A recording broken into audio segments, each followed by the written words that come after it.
Good day, YouTube. It's like the 15th of June, 2020. And we're going to unbox and kind of do a little quick review on this Viking 4 amp. It's a fully automatic battery charger maintainer. And I'll show you what my specific use is for this. And why I'm going this direction from where I have been. So hang on. So I have a mobile DJ business, kind of on weekends kind of thing, car shows, cruisings, outside events, and this is the Mystery Machine. It is my mobile DJ vehicle. Everything's built in. It's pretty good, but I've always wanted more. This will replace, or at least part-time replace, the Mystery Machine. This is my 1967 Boyertown step van / mobile studio. Now it's got a ways to go, but I've had opportunity to do some more work on it here the last few days, and things are progressing nicely. Inside it's fairly well equipped. It's actually pretty much ready. There's a half a dozen things it needs to be completed inside yet. One of the things about this step van that's different than the Mystery Machine is there are 3 separate battery systems. One that starts the engine so I can drive it, and it's completely separate from those 4 Group 27 deep cycle house batteries, which feed up to that 1800 watt trip light inverter, which can power some equipment for actually a significant power amount of time. To keep those batteries charged and maintained, I have a smart battery charger that I picked up at Harbor Freight. Prior to that, when I was in the test mode, I had an 8D battery and an old school battery charger that burned up that 8D battery in just a few months.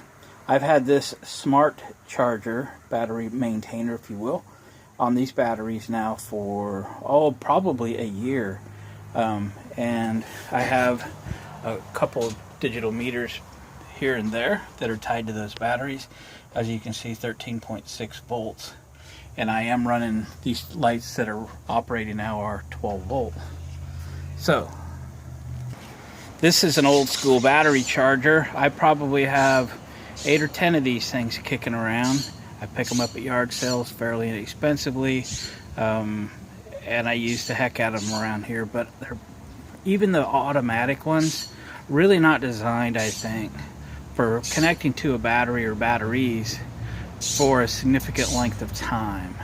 I think they're better off for a day or 3, but I don't know if it was this battery charger or just which one it was that cooked the 8D battery, but nonetheless it was cooked. Time, to step up to smarter battery chargers.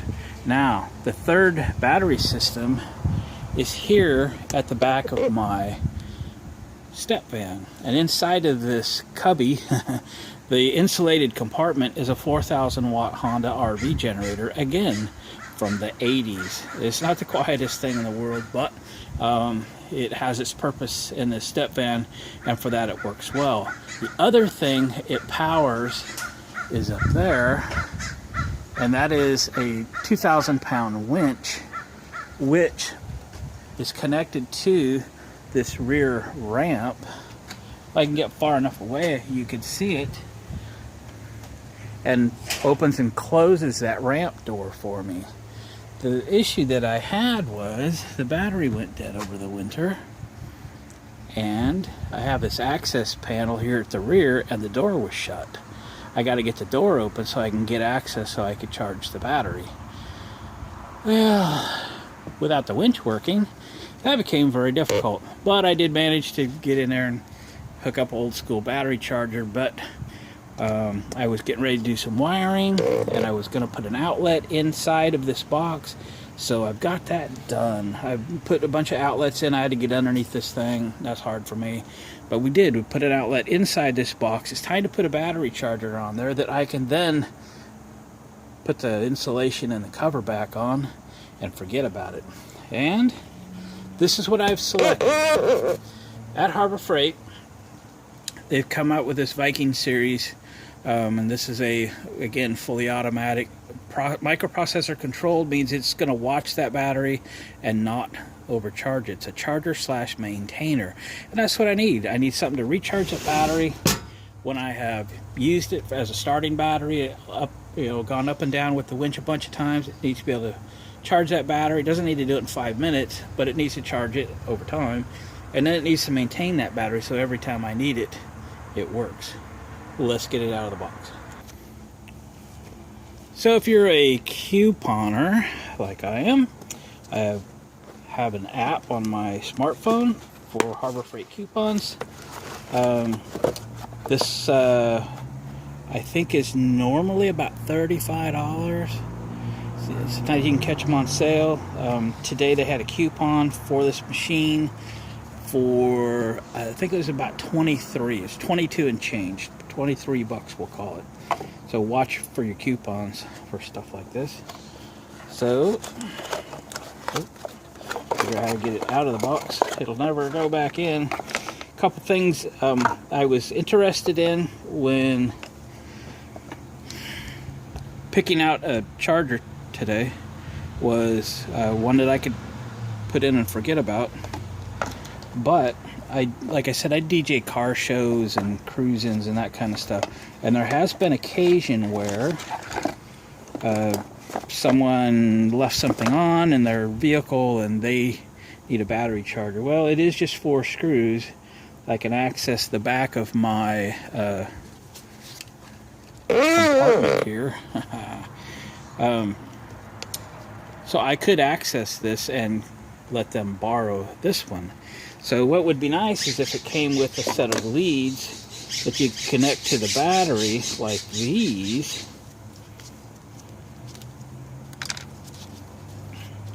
A positive and negative, and even a fuse protection.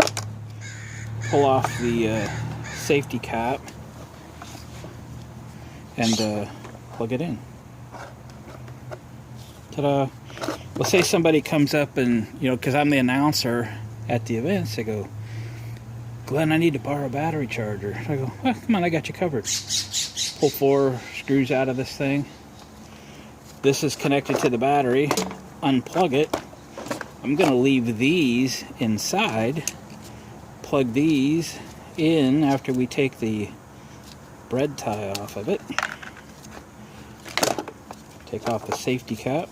Plug them into here. And now they can go hook this to their battery and charge it up. Or maybe we're doing something and I need to charge my engine starter battery because I left my lights on or whatever. No matter what, I have this here all the time in case it's needed. So I'll just simply leave these leads inside the compartment for future use. So I've got a wrench. Let me hook it up, plug it in, and we'll watch it work. All right, I got it hooked to the battery. Let's plug it in. I haven't read the instructions.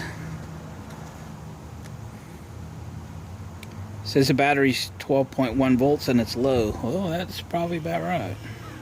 I've been opening and closing the ramp door here a bit and starting the generator many times without running it long enough to charge anything. Let's go to the different modes. Push it once. What's it tell me? That's the voltage. Oh, that's 6 volt. 12 volt standard. Okay. 12 volt AGM, which is an absorbed gas mat battery. We do not have one like that. We have 12 volt standard. So that's what we have. Good. So it's charging. It's saying it's low. It's at come up to 12.2 while it's charging. So I guess what we're going to do now is we're going to tuck it in there. We're going to close up that compartment and forget about it, knowing that the battery's going to be charged when it needs to be.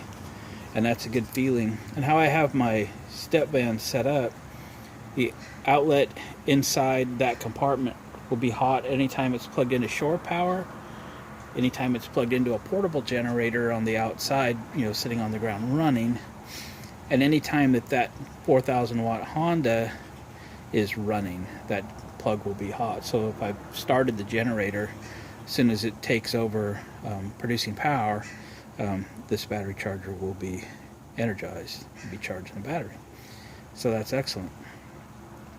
The other thing it allows me to do is maybe jump start somebody off this battery or something like that. So I've left this rear compartment easy enough to get open. So guys, that's it. I hope to be very, very happy with this. Give me years and years of service, and let that battery last and last. Batteries aren't cheap, so we need to take care of them. I know there's going to be one downside to these smart chargers, which is why you kind of need to keep one of these old school ones hanging around. The battery does go completely dead to zero. They don't like to charge them up. They need to be like jump started. So keep an old one around. Don't throw it away. They have their place. But we're gonna be happy with this one. Thank you guys for watching, commenting, subscribe if you haven't. Come back, see us again. Catch you on the next video.